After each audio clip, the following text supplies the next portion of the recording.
आपने कभी महसूस किया है, आपका जीवन ऊपर से शांत दिखता है पर भीतर कुछ टूटा थका हुआ है। आप सब कुछ ठीक कर रहे हैं, मेहनत, ईमानदारी, जिम्मेवारी, फिर भी एक अनदेखा बोझ आपके साथ हमेशा रहता है। ये स्क्रिप्ट उसी अनकहे बोझ को पहचानने और उससे मुक्ति पाने का अद्भुत आध्यात्मिक यात्रा है।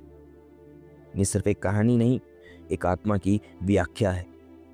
ये बताती है कि हमारे जीवन की बेचैनी का कारण हमारे इस जन्म की गलती नहीं, बल्कि हमारी आत्मा पर चढ़े हुए पिछले जन्मों के कर्मों का धूलकण है। क्या आपने कभी अनुभव किया है कि वो अनजाना सा बोझ जो आपके कंधों पर नहीं बल्कि आपकी आत्मा पर महसूस होता है? ये सवाल हर इंसान को रोक देता है।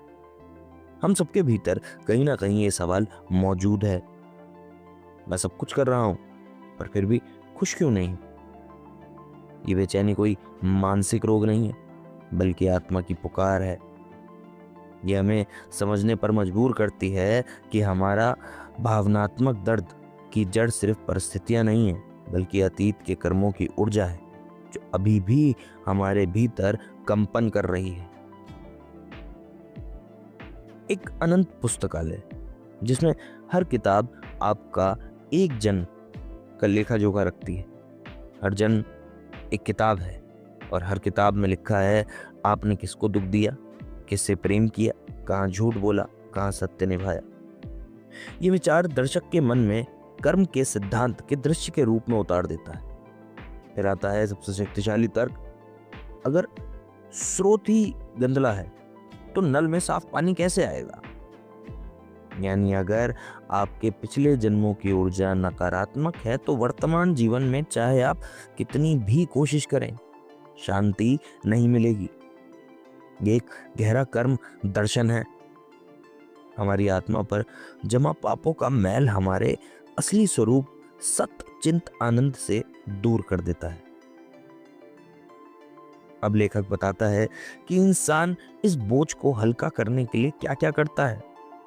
मंदिरों में चढ़ावा, लाखों रुपए का चढ़ावा, तीर्थ यात्रा, हवन, यज्ञ दान। पर एक तुलना लेखक करता है जो सीधा सीधा दिल में लगती है। समुद्र बराबर कर्ज का कोई एक एक रुपया देकर चुका नहीं सकता। यहाँ लेखक हमारी धार्मिक कर्म कांडों की सीमाएं दिखाता है। जब तक मूल कारण यानी कर्म ही जड़ नहीं जलेगी, तब तक जीवन में सच्ची मुक्ति संभव नहीं है। यहीं से आता है टर्निंग पॉइंट। क्या कोई ऐसा मार्ग जो इस कर्म पर्वत की जड़ से जला देता हो? हाँ है, बिल्कुल है। और वो मार्ग है ध्वनि नाम समर्पण का मार्ग। आध्यात्मिक से सीधे विज्ञान की दिशा में मुड़ती है।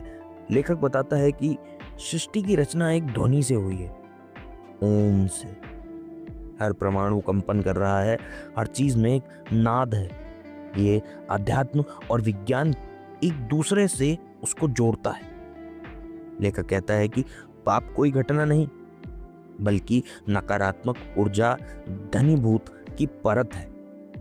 इसका अर्थ है हमारे बुरे कर्म एक वाइब्रेशनल जंक की तरह होते हैं जो बनाते हैं और आत्मा पर जंग की तरह चिपक जाते हैं। अब इस जंग को मिटाने के लिए क्या चाहिए? ईश्वर का नाम, यानी सकारात्मक कंपन का विस्फोट। अब इसका सबसे महत्वपूर्ण अध्याय ये बताता है कि जब हम कहते हैं राम, कृष्ण या शिव, हम सिर्फ शब्द नहीं बोलते, हम उस ब्रह्मांडीय चेतना की तरंगों को बुलाते हैं और स्वयं दिव्य हो जाते हैं। नाम और नामी में कोई भेद नहीं। इस एक वाक्य ने पूरी भक्ति परंपरा की जड़ ही हिला दी थी।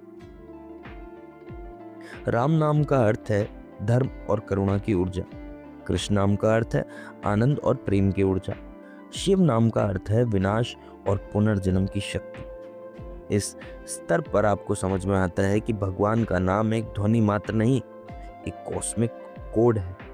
जैसे आपके फोन के पासवर्ड डालने के लिए एक कोड लगता है, तो वैसे ही ये एक कोड है।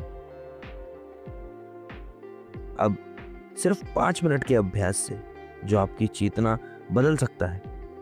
हम वो 5 चीज़ें आपको बताते हैं कि 5 मिनट में वो 5 चीज़ें आप क्या-क्या कर सकते हैं। जैसे पहला चरण, साक्षी भाव। बस बैठ जाओ, कुछ मत करो, विचार मत रोकना, बस देखना। जब हम देखते हैं तो विचार की गति धीमी हो जाती है। ये ध्यान का पहला कदम है। दूसरा, असहाय समर्पण। अपने पापों को भूलो, दुखों को स्वीकार करो, अहंकार छोड़ो, मैं कर सकता हूं वाला भाव समाप्त करो। यहीं से मैं नहीं, तू ही है की भावना की रचना शुरू होती है।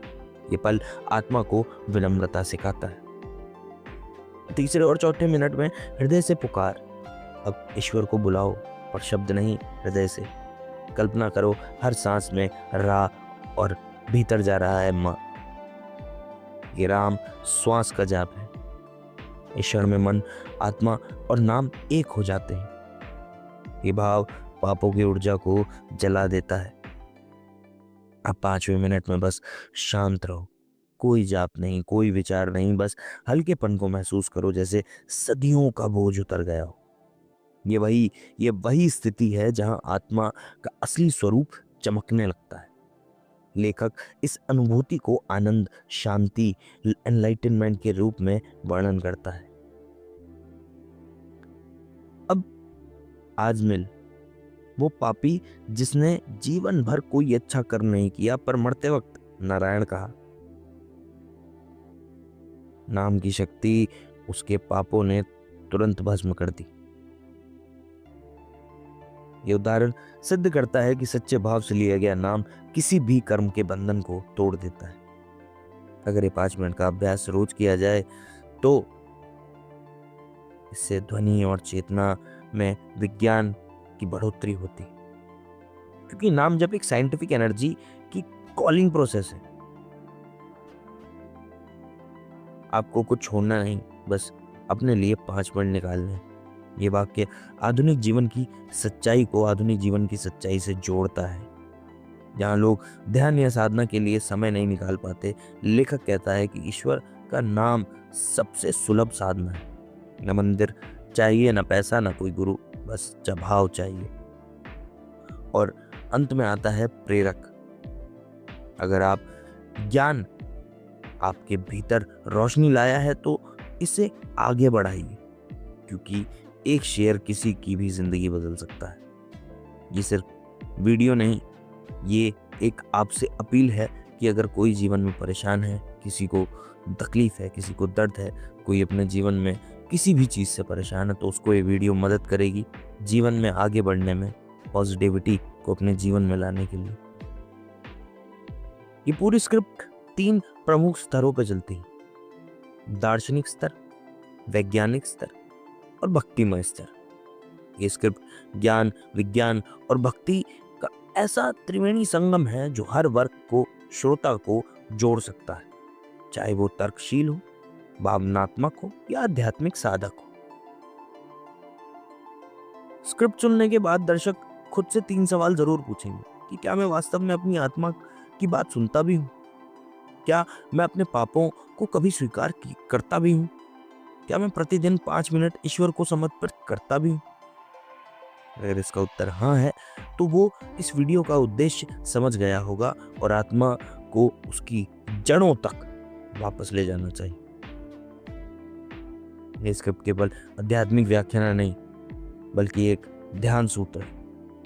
यह हमें बताती है कि कोई रिवाज नहीं, एक चेतना का विज्ञान है।